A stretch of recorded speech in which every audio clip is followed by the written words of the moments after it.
Bani Gitit dan Bani Korah itu imam-imam untuk Raja Daud. Raja Daud kalau sholat, diimaminnya sama ini.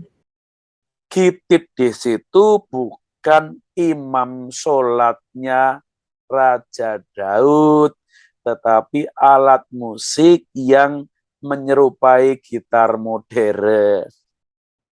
Shalom Aleichem, sahabat sebelah yang dikasih Tuhan. Pada video saya kali ini saya mau merespon mengenai suatu video yang menampilkan ajaran dari Ahmad Kainama yang berjudul Mekah di dalam Alkitab atau Mekah in the Bible. Saudara, sebenarnya ketika Ahmad Kainama itu sudah dibongkar kebohongannya, ya video saya yang membongkar mengenai S1-nya di ASI Jakarta, S2-nya di Leiden University, dan S3-nya Haifa Israel yang sudah saya bongkar bahwa itu suatu kebohongan. Seharusnya cukup membuat Kainama itu malu dan menyembunyikan ekornya. Tetapi pada dasarnya dia orang yang tidak beretika dan tidak bermoral, maka dia merasa tidak malu, bahkan berani ketawa-ketawa dan tetap mengejek, merendahkan, membuat lawakan ajaran kekristenan dan ajaran Alkitab, bahkan seakan-akan para teolog-teolog Kristen itu seakan-akan tidak tahu ya sumber-sumber yang dia kutip secara licik, sumber-sumber yang dia tampilkan. Dan sebenarnya sangat mudah sekali juga untuk menjawab kebohongannya itu.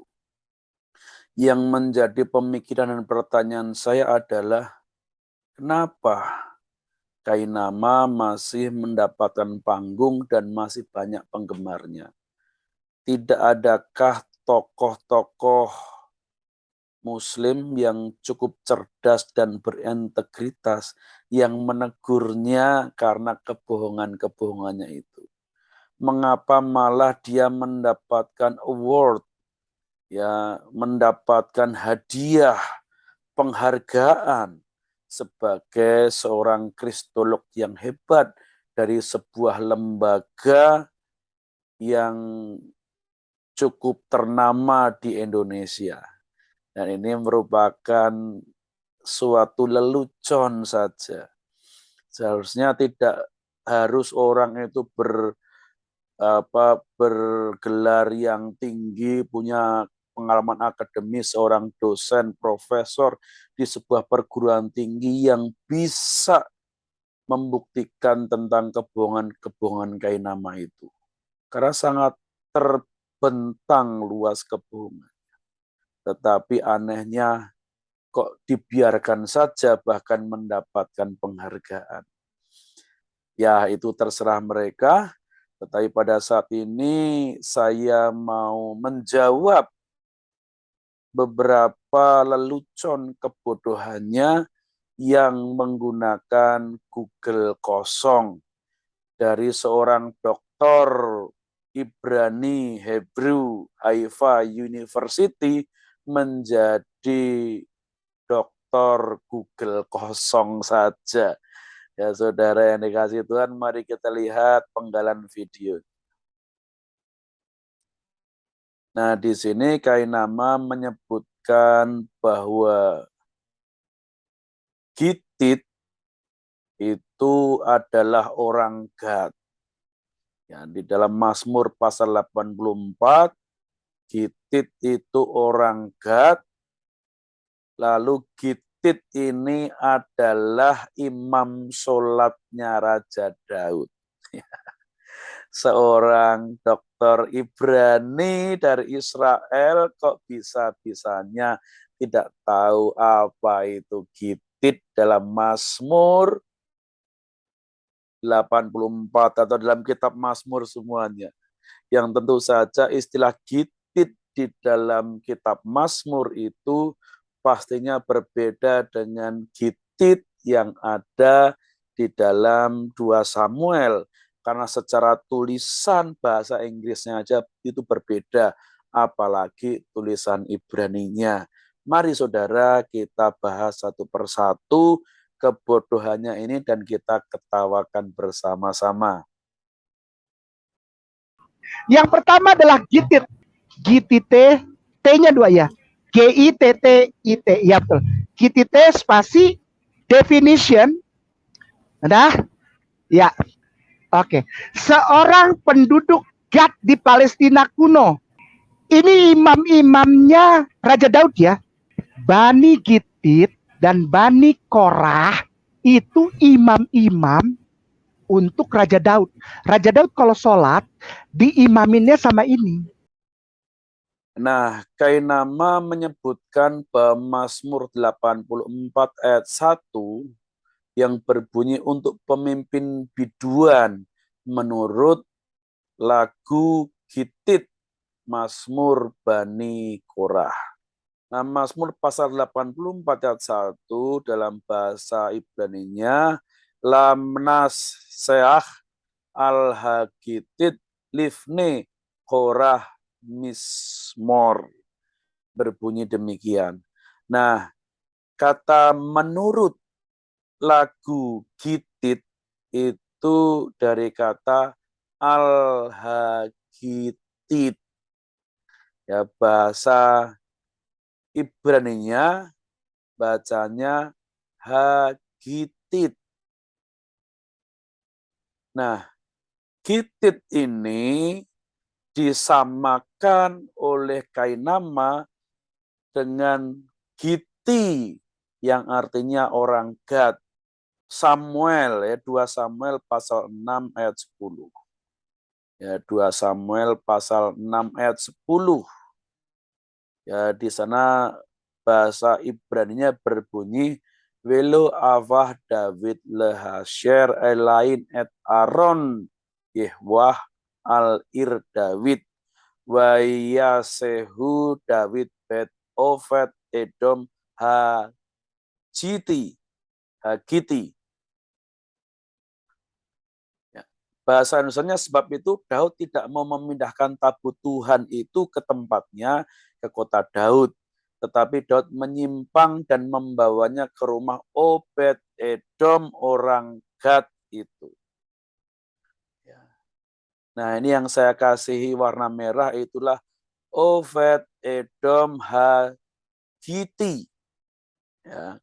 Hagiti. Ya, yang diterjemahkan Gitit di dalam bahasa Inggris itu sebenarnya dari kata Giti, bukan Gitit. Bahasa Ibraninya bukan Gitit, tapi Giti, yang artinya orang dari Gad. Nah, mari kita lihat perbedaannya, kesalahannya Kainama. Ya, berdasarkan Gitit, yaitu bahasa Ibraninya Al-Hagitit.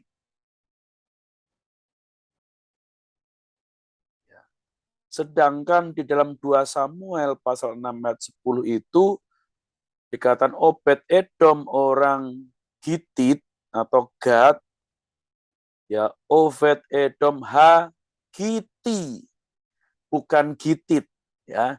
Jadi yang 2 Samuel pasal 6 ayat 10 itu bukan Gitit yang ada di dalam Mazmur pasal 84 ayat 1.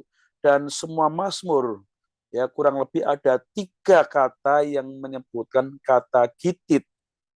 Nah, Gitit di dalam kitab Mazmur itu berbeda dengan 2 Samuel pasal 6 ayat 10 yang artinya orang Gad.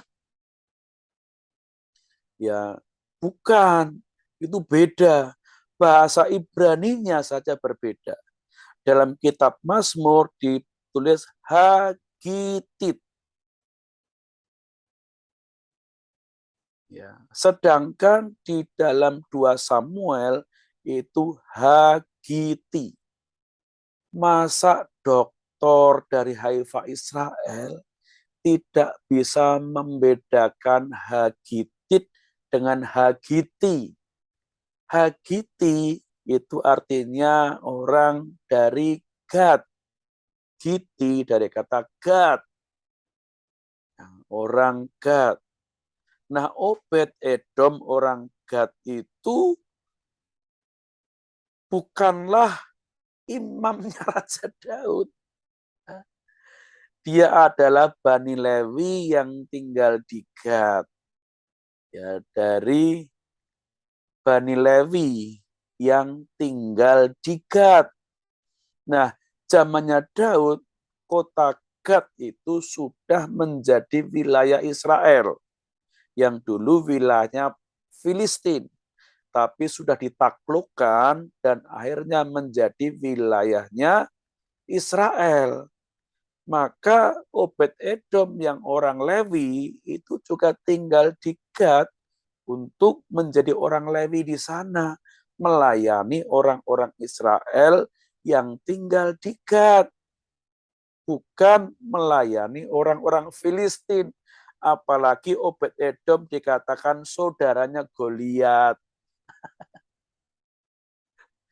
Ya ini ya, dia bodoh tetapi berani mentertawakan teolog-teolog yang jauh lebih mengerti daripada pengetahuannya yang dangkal itu, ya saudara. Lalu gitit di dalam Mazmur itu seperti apa?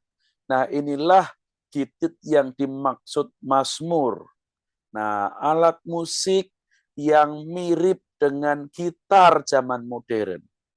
Alat musik yang berdawai, bersenar, yang suaranya sangat lembut, ya dipakai untuk mengiringi pujian.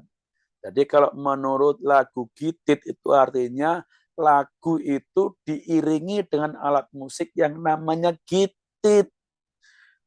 Gitit di situ bukan imam sholatnya Raja Daud, tetapi alat musik yang menyerupai gitar modern. Gini kok ngaku-ngaku lulusan dari Haifa Israel yang ahli Hebrew bahasa Ibrani. Tidak bisa membedakan gitit yang merupakan alat musik dan giti yang artinya orang dari Gad. Kiranya apa yang saya sampaikan ini boleh menjadi berkat bagi saudara semua dan mari kita doakan supaya Kainama segera waras. Tuhan Yesus memberkati saudara semua. Shalom Aleichem.